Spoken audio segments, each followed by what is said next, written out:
Good morning friends. मैं हूं पुनीत बिसारिया। देखिए, आप लोग जो किसी भी कॉम्पिटिटिव एग्जाम की तैयारी कर रहे होंगे तो आपने कोई ना कोई कोचिंग इंस्टीट्यूट तो ज्वाइन कर ही रखी होगी। पर देखिए, होता यह है कि जितनी भी कोचिंग इंस्टीट्यूट्स हैं ये आपका कोर्स तो कंप्लीट करवा देती हैं, पर कोर्स कंप्लीट करवाने के अलावा भी बहुत सारी चीजें ऐसी होती हैं जो बताई जाना चाहिए पर कोई भी नहीं बताता। मैं आपको 5 चीजें बताऊंगा और इन 5 चीजों को आप फॉलो कीजिए और यकीन मानिए कि आपकी जो प्रोडक्टिविटी है कम से कम 4 गुनी बढ़ जाएगी। ठीक है। सबसे पहली चीज, सुबह 4 बजे उठ जाइए और जितनी जल्दी हो सके उतनी जल्दी पढ़ाई करना शुरू कर दीजिए।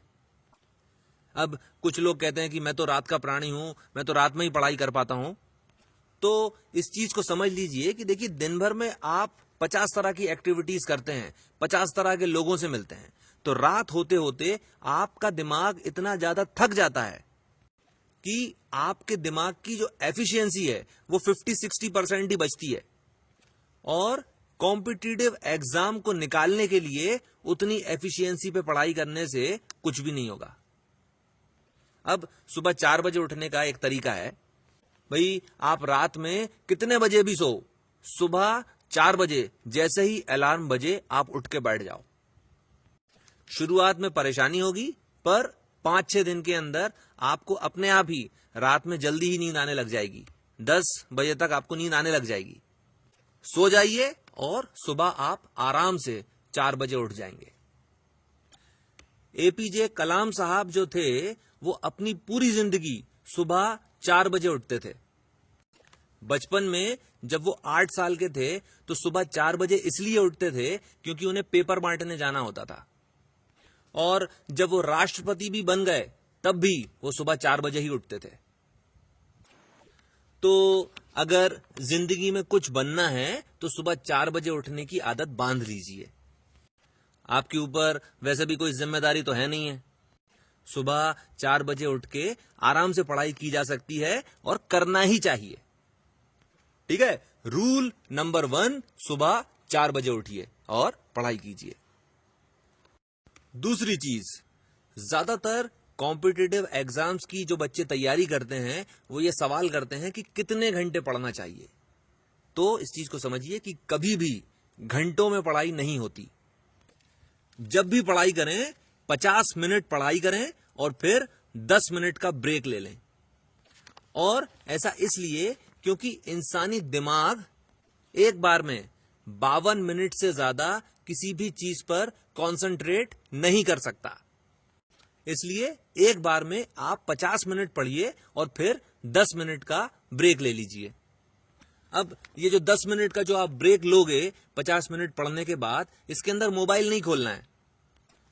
इन 10 मिनट में आप एक टाइमर लगाओ 10 मिनट का और इसके अंदर कुछ भी फिजिकल वर्क करो। भाई कमरे में झाड़ू लगा दी, दूसरा 10 मिनट का जब इंटरवल आया तो पोंछा लगा दिया, तीसरे इंटरवल में उठक बैठक लगा ली, चौथे इंटरवल में पुशअप्स लगा लिए। मतलब जो भी करना है, लेकिन ये जो 10 मिनट है इसके अंदर आपको कुछ फिजिकल वर्क करना है। नासा के अंदर जितने भी ट्रेनिंग शेड्यूल्स हैं वो सभी इसी आधार पर चलते हैं। 50 मिनट्स की क्लास और 10 मिनट्स का ब्रेक जिसके अंदर कुछ फिजिकल एक्टिविटी की जाएगी। और ये वाली बात आप भी जानते हैं और मैं भी जानता हूं कि नासा वाले जो हैं वो मुझसे और आपसे बहुत ज्यादा समझदार हैं। तो रूल नंबर 2, जब भी पढ़ें 50 मिनट लगातार पढ़ें और फिर 10 मिनट का ब्रेक ले लें। तीसरी चीज, जब भी आप पढ़ाई करें और आपको मेरी बताई हुई ये वाली बात याद आ जाए तो आप एक गहरी सांस लें और उसको छोड़ दें इस तरह से।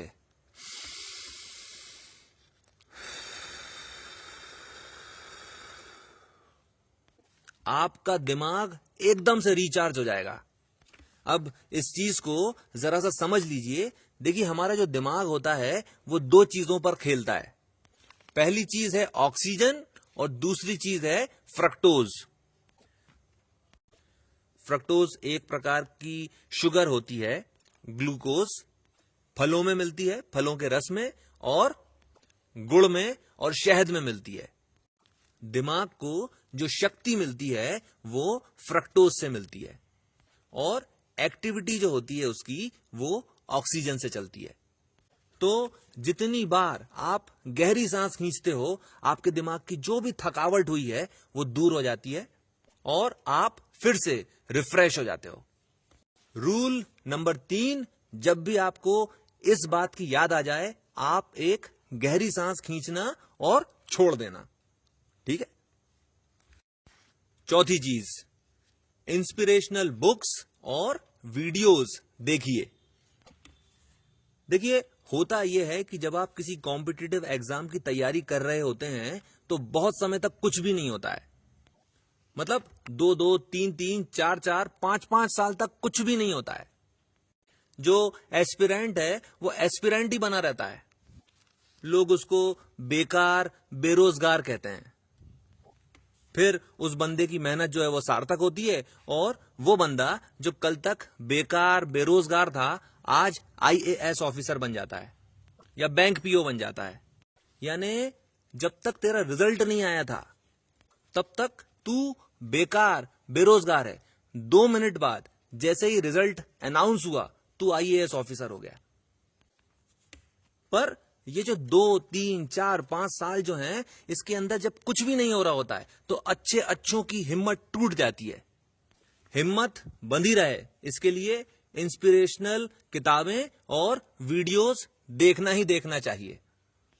और ये जो रूल है ये सबसे ज्यादा इंपॉर्टेंट है। ठीक है। 5वीं और आखिरी चीज, रोज 2-3 आंवलों का मुरब्बा खाइए। आंवले का जो असली मुरब्बा जो होता है वो शहद में बनता है। मम्मी से बोलिए, मम्मी बना के दे देंगी। अब जरा सी इसकी वजह समझ लीजिए।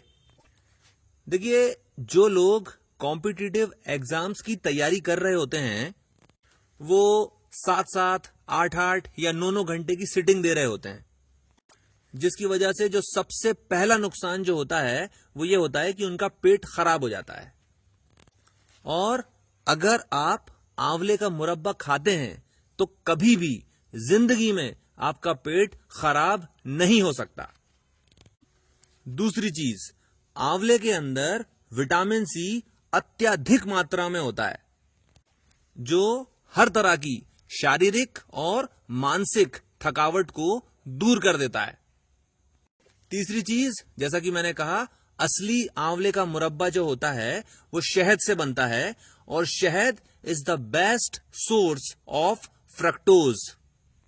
दिमाग आपका फ्रक्टोज पर ही चलता है।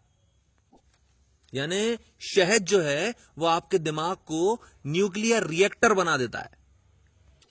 चौथा और सबसे आखिरी फायदा, आंवले के मुरब्बे में अत्यधिक मात्रा में एंटीऑक्सीडेंट्स होते हैं, जिससे आपका कंसंट्रेशन जो है वो एकदम अर्जुन जैसा हो जाता है।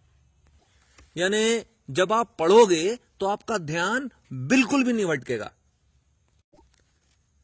इस चीज को भी समझ लीजिए कि जो यूसेन बोल्ट हैं वो पूरी तरह से नेचुरल डाइट लेते हैं, पर केवल एक चीज है जिसका वो सप्लीमेंट लेते हैं, और वो सप्लीमेंट है विटामिन C।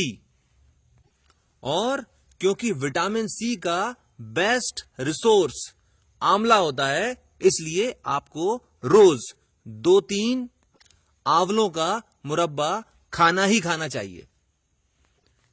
और आंवले के मुरब्बे के साथ अगर आपने थोड़ा सा चांदी का वर्क खा लिया तो फिर कमाल ही हो जाएगा। सोने पे सुहागा कहते हैं उसको। ठीक है। इसके साथ मैं अपनी बात खत्म करता हूं। इस चैनल को सब्सक्राइब कर लीजिए और मुझे 8962512015 पर व्हाट्सएप पर हाई लिखकर भेजिए और मैं आपको अपनी ब्रॉडकास्ट लिस्ट में शामिल कर लूंगा। आपने मुझे इतना समय दिया, थैंक यू वेरी मच।